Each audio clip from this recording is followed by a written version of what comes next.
maktabgacha ta'lim tashkilotlarida metodik ishlarni tashkil etish va ularga nima qilish? Rahbarlik qilish ekan. Rejani yozamiz. O'tilgan savollar berishning nomi blitz so'rovlari deb aytiladi. Marhamat, birinchi savolimiz. Nodavlat maktabgacha ta'lim tashkilotlari qaysi dasturlar asosida o'z faoliyatini olib boradi? Qani? Maktabgacha ta'lim tashkilotida metodik ishlarni tashkil etish va rahbarlik qilishga oid qaror va farmonlar asosan O'zbekiston Respublikasi Maktabgacha va Maktab ta'limi vazirligi hamda Vazirlar Mahkamasining tegishli hujjatlariga tayangan holda nima qiladi? Ish olib boradi. Endi shu bilan birgalikda asosiy normativ hujjatlar quyidagilardan iborat. Asosiy normativ hujjatlariga qaysi hujjatlarni biz misol qilib olishimiz mumkin? O'zbekiston Respublikasi Prezidentining qarori.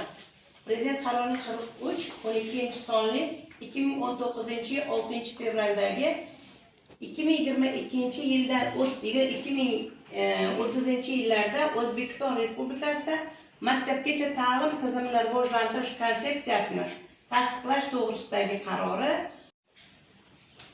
Maktabgacha va Maktab ta'limi vazirligining buyruqlari. Vazirlar Mahkamasining qarori bu 59-75-sonli bo'lib 2020-yil 19-iyundagi maktabgacha ta'lim tizimi davlat ta'lim standartlarini joriy etish va amalga oshirish tartibi to'g'risidagi qarori. DTS asosida metodik ishlarni tashkil qilish tartibi belgilab berilgan. Mana shu asosda biz maktabgacha ta'lim tashkilotlaridagi metodik ishlarni nima qilamiz?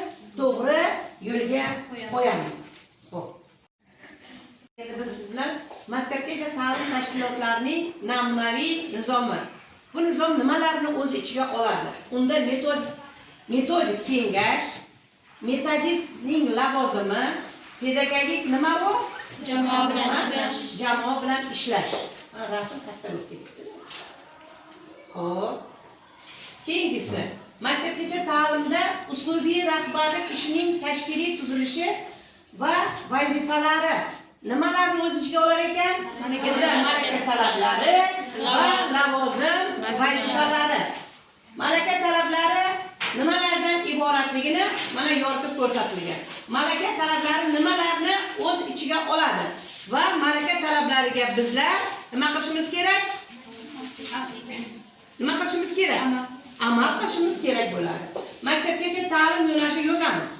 Maktabgacha ta'lim yo'nalishi bo'yicha kamida bakalavr darajasini olgan oliy ma'lumotli mutaxassis pedagog bo'lish kerak. Birinchidan. Ikkinchidan, xorijiy tillardan birining nimasini bilish kerak? Boshlang'ich bosqichini bilish kerak.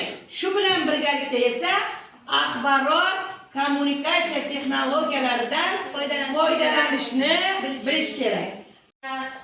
Tarbiyalash ishlariga nima qilish?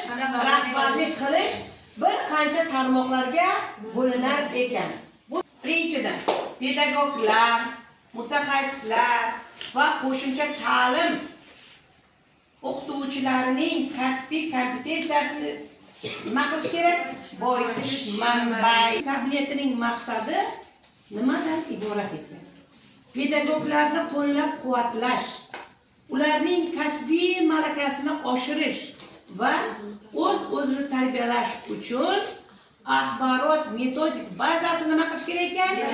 Yaratish kerak ekan. Shuning uchun bizlar nima qilishimiz kerak? Ko'proq izlanishimiz kerak, o'qishimiz kerak. Me'yoriy hujjatlarni hammasini, qaror va farmonlarni bilishimiz lozim ekan. Xo'p. Keyingisi, metodik kabinet ishini tartibga soluvchi hujjatlar nimalardan iborat? Bular quyidagilar. Uslubiy xona to'g'risidagi nizom bo'lishi shart. Navbatdagisi, uslubiy ofis pasporti bo'lishi shart. Keyingisi, ishning nimasi?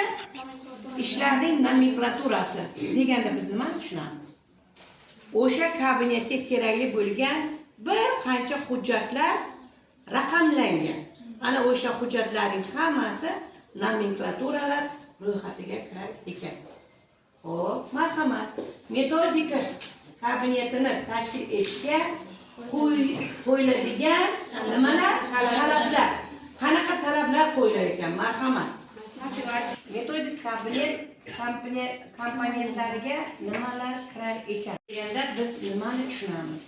Bu uslubiy xonaning jihozlari, xonaning o'zi, mebel, jihozlar va boshqalardir. Ijtimoiy komponent nimalarni o'z ichiga olar ekan? Bunda ta'lim jarayonining barcha subyektlarini o'z ichiga oladi